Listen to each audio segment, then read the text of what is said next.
Alright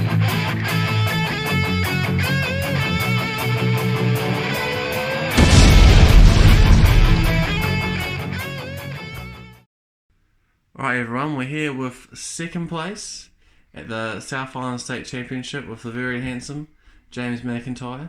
What deck did you play? So I played Live Twins today. So we're just going to do a deck profile. I'll show you sort of some combos, because people have been asking some combos of like all my deck choices and stuff. And I'll just tell you the matchups as well when I'm going through it all. Good day out. Obviously I got second place, nice little trophy, Matt, and a switch. Didn't just pipped out on the prize card, which is a bit unlucky, but look, I mean, great day all out, and let's get into the deck profile.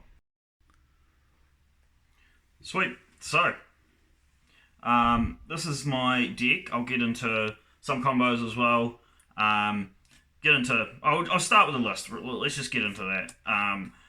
This is just the hand trap lineup I played. 3 Veiler, 3 Ash Blossom.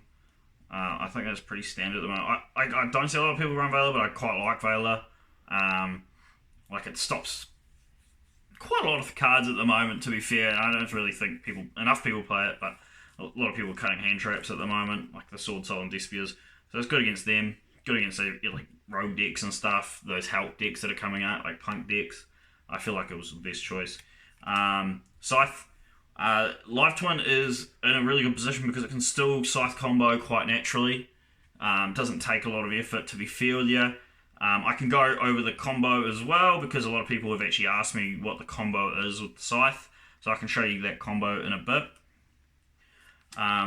2 Parallel Exceed. Now this is a new addition to the deck. This is basically to make Babushka, or it helps OTK.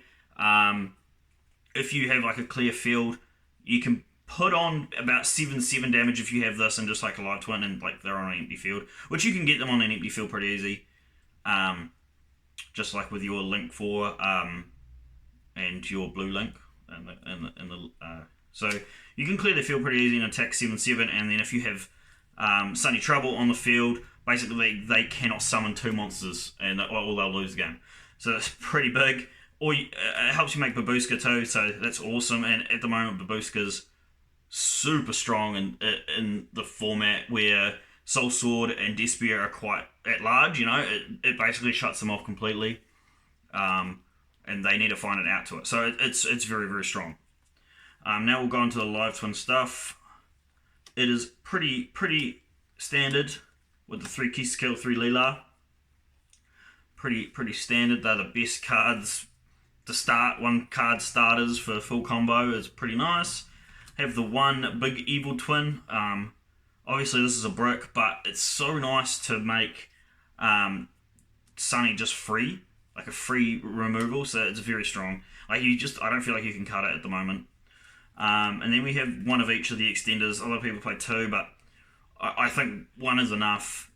Drawing this is just not nice. Drawing either of these is just not really nice unless you have the other one, which again, like, it's just not the greatest. You rather search these when you need them. And its banish effect really only comes up like once in a game, because you can kill them on the 3rd turn if all things go correctly. Now still with the Live Twin package, 3 Secret Password, 3 Live Twin Home. Like, a lot of people play 1 or 2. I think it's at 3, always at 3, because this is just another extender, and it's a great card with the combo with Dagda to get the Scythe play up and loaded. So 3 of those, and 3 Sunny Snitch. Sunny Snitch, obviously Searcher, but it also burns for damage, which is fantastic. Like I said, you can put them onto 7,000 or 7.5, 7.6, 7.7, and it really just means that they can't summon any monsters or they are going to lose the game. So that is nice, very, very nice, in fact. More into spell cards. It's 3 droplets, 2 tactics. I think these are very strong at the moment. I wouldn't want to play more than 2 of these because you draw them, it's kind of brick. But droplets is perfect. Droplets is like, a lot of people should know this by now, but Droplets lets you play the live twins very, very free. Say your normal live twin, they impermanence, like it happened quite a lot, or they'll target you to negate. Cool, your droplets, your own dude off is cost, negate whatever you want to negate. It'll summon the new one, and the new one will summon the other one again, because you got no monsters on the field and it triggers again. So that's very handy. Then the one-ofs, Corbler Grave, Monster Reborn, and an MST. A lot of people are like, why'd you just put an MST in there? I wanted one chainable spell and trap destruction. And to be fair, it actually won me like 2 games getting rid of mine. I basically just held it for mines, nothing else, unless it was a very problem card like a Floodgate or something. But yeah, just held it for those big impact cards. I didn't like ever blind MST anything. I just held it. Onto the traps. 3 Imperm. It's always a great card. And then 3 main deck Dimension Barrier. Now, this card basically is what won me all my Despia games single-handedly. Well, except the final Despia game where the guy just broke 2 games in a row. It was pretty easy. But this card just put in so much work. It's great at the moment. Great in this format. I didn't play any Soul Sword, but I mean, again, if I play Soul Sword, this card will just shut them down, you know? Love it. Onto the extra. Now I'll start off with all the one-offs. So I've got all the XYZs here. So I've got Babushka, Garnered, Zeus, and Skycav. Now, Babushka is, like I said before, with the Parallax Seed, it is very strong at the moment. It is also a Fiend, so you can actually summon it after you do your Live Twin combos. It's a Fiend. People think it's a Beast. I don't know, but someone told me I couldn't summon it because it's not a Fiend, but it's a Fiend. You can summon it because obviously you get locked into Fiend extra monsters, so you can still summon it. Everything else pretty standard. This is just solid all the time. Solid. Actually, there was a lot of times where I probably wish I had Gucci, but it's neither here nor there. It's pretty good. One transcode talker.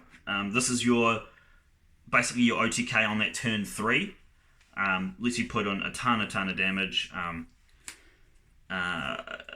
Dagda. Now I'll kind of go over the Dagda combo with people. Say you have a live twin normal summon.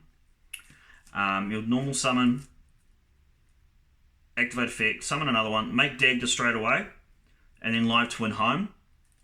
So home will then trigger the Dagda, set the Scythe, summon usually the red Kill, then make the red Evil Twin Kill, and then start your normal live twin combo from there. So that's pretty much how I did that a lot of times, and that's why I run home. So it's basically a 3-card combo to get that like all up. 3 cards as in 1 monster, 1 home, and then discard.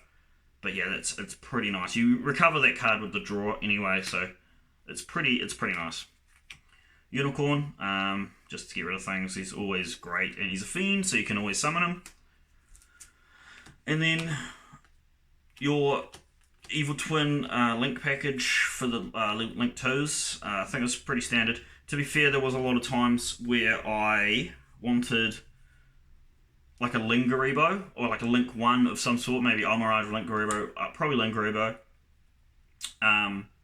Because there's a lot of times where I had Parallax Seed in hand and I couldn't really do anything because my live twin got stopped. Oftentimes that's why I run home and stuff. I do have extenders to go further, but there's sometimes where I wanted that. Yeah, so it could happen. It could be cut down to 2, I'd say. I don't think the game goes on long enough where you burn through 3 of these. But what you always use 3 of is Trouble Sunny. Now, she is just amazing. Or they. 2 of them. 2 of them. You played 2? There's 3 of them. Huge beater. 3/3 is just monster. It beats over almost everything in the moment, or just everything in general. Its effect, you can use them both in the same turn, as you know. So you can summon it, activate effect, then activate a graveyard effect to just get rid of something. Summon your 2 guys, make another one. Just very, very strong. This is what is making the deck viable at the moment. Its ability to like have one card starters and the ability to run hand traps, which is like a lot of decks will struggle with at the moment just because they can't have the space. Now onto the side deck. Anti-spell. I think it's very strong. Could have been a 3. Actually, to be fair, I'm not really too sure on what I would have taken out, to be fair. 3 Cosmic.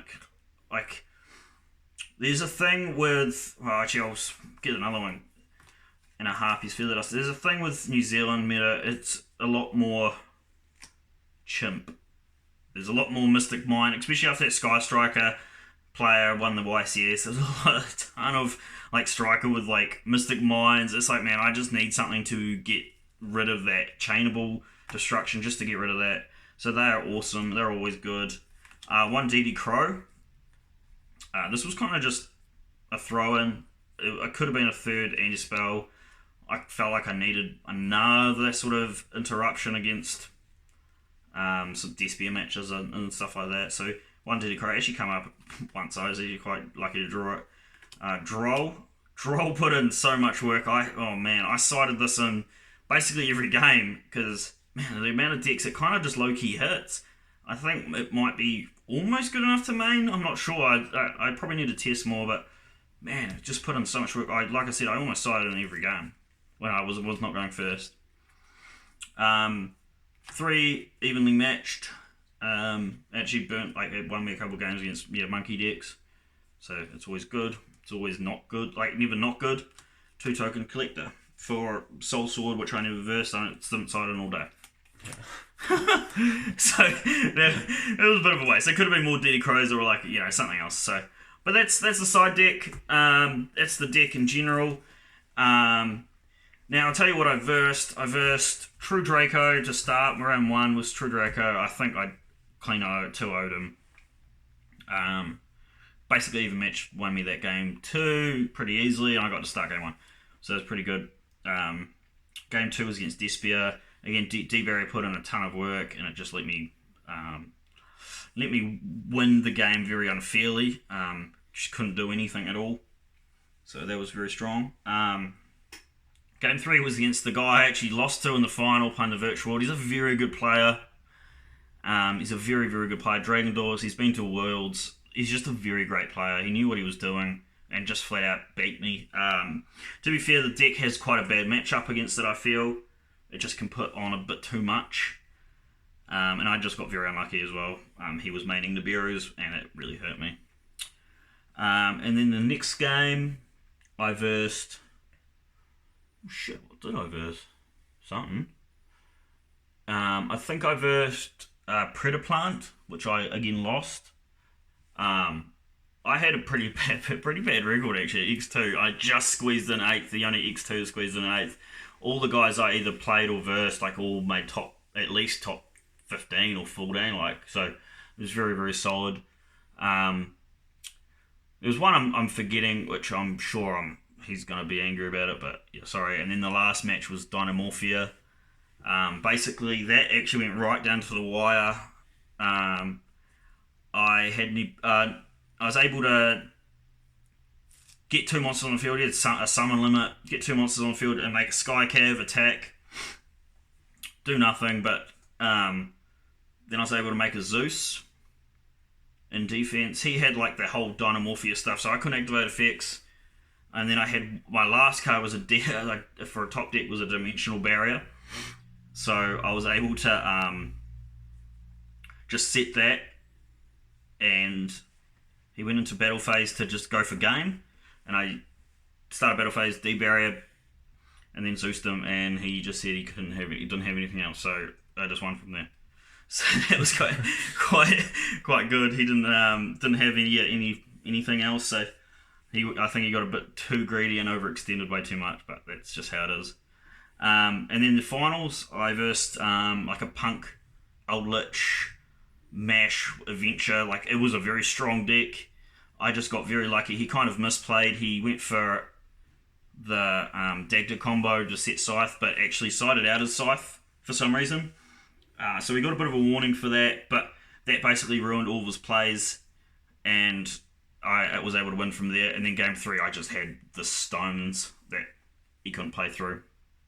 So it was good. And then the the semi-finals. I should say that Punk deck went undefeated all day. He was first overall, so undefeated until I beat him. Then the semi-finals, I versed Despia. It was a very quick 2-0 within about 5 minutes. He just set a card twice. He started both games, set one monster end. Like, it was incredibly unlucky. And I just won in both those games really quickly. I actually OTK'd because I had Monster Reborn to bring back to Sunny. Pump him for a ton of damage. The finals, I basically just got shit on. Like, royally shit on. It was very, very very one-sided, so it was kind of rough. I didn't open that well. He opened very well. It's just one of those things, honestly. But yeah, I want to give a huge shout out to Team Hoon Hay. Obviously, we are the best team in the South Island, and we just keep doing it. We keep doing it. Keep getting them wins. And it's great. But yeah, huge shout out. Thanks, guys. Leave anything in the comments. I'll help out where I can. Good deck. It's still a very strong deck. I still highly rate it, and I still do quite well with it in most tournaments. Yeah, peace out. Sweet.